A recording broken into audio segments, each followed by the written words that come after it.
This is probably the best run I've seen throughout the series. If not the best, it's one of the best. And it's Ryuga's run through Metal Fusion. To start, Ryuga's entry into the series, his first battle was against Jinga, who at the time had no losses.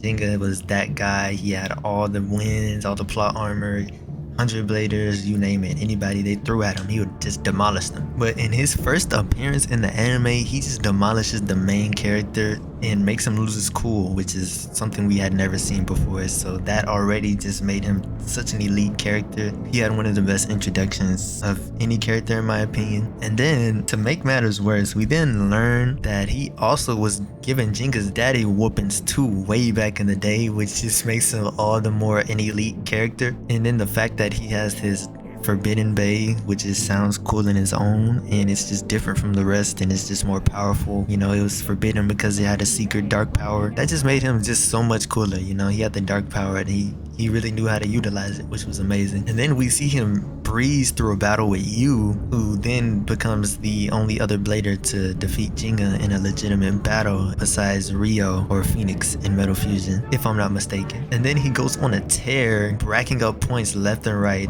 and there's no official count on how many points he has, but if Jinga had a ridiculous amount of points before Battle Bladers, man, Ryuga probably had that times two. After this, Ryuga goes on to own Tobio and Rudero. He made them look like side characters.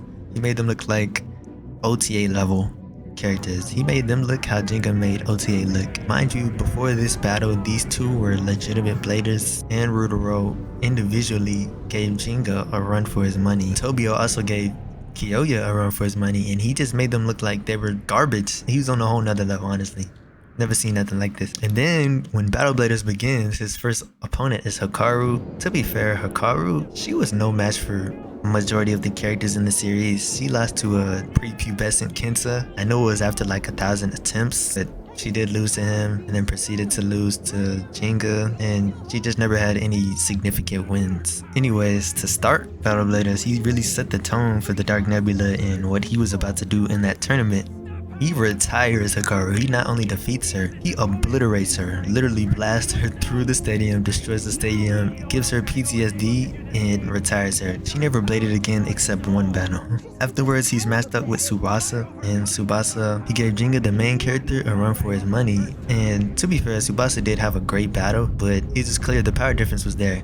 It took all this planning and everything just to stop the dark move, just for Ryuga to use it another time and just ruin Tsubasa's run and eventually his blading career, because he never really was himself after that until he beat the dark power. But by the time he beat the dark power, there had been so many bladers just stronger. Yeah, it set him back a lot, because in my opinion, in Metal Fusion, him and Kyoya were neck and neck. And then once he got hit with the dark power, he just handled it worse. And that's really what led to his loss against Kyoya, if you remember. So the dark power ruined Hikaru's career and set back Tsubasa's career in a major way. Now Kyoya, on the other hand, I gotta give him credit where credit is due, honestly. I enjoyed his battle way more than Jinga's. He didn't need any extra help.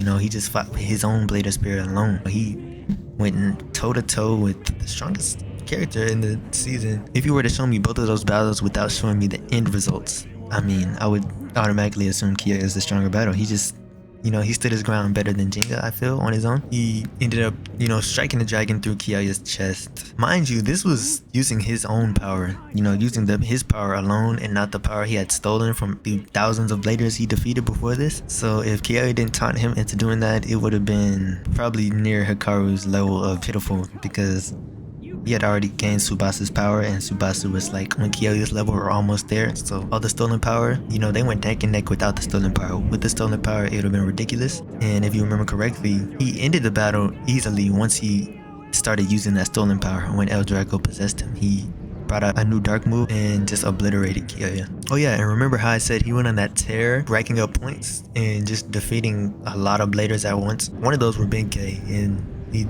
proceeded to demolish Benkei for a second time. And then in the final battle, plot armor and all, he gave Jinga a great battle. It was a really good battle, but we all know good always wins. That's just my take on Ryuga's run in Metal Fusion. You guys let me know what you think about this. Honestly, this is probably one of my favorites. As a child watching this show, he really struck fear into my heart. Like every time I watched the show and Ryuga would pop on screen, I would instantly just get anxious and I'd just be so into the show. I feel like he really improved Metal Fusion a lot. Just seeing somebody that can compete with Jinga. It was great seeing them battle. In the final battle, he lost to Jinga, but he had already handed Jinga an L, so they were kind of even. Honestly, this is for sure one of my favorite runs. But yeah, thanks for watching. You guys let me know which runs y'all would like to see.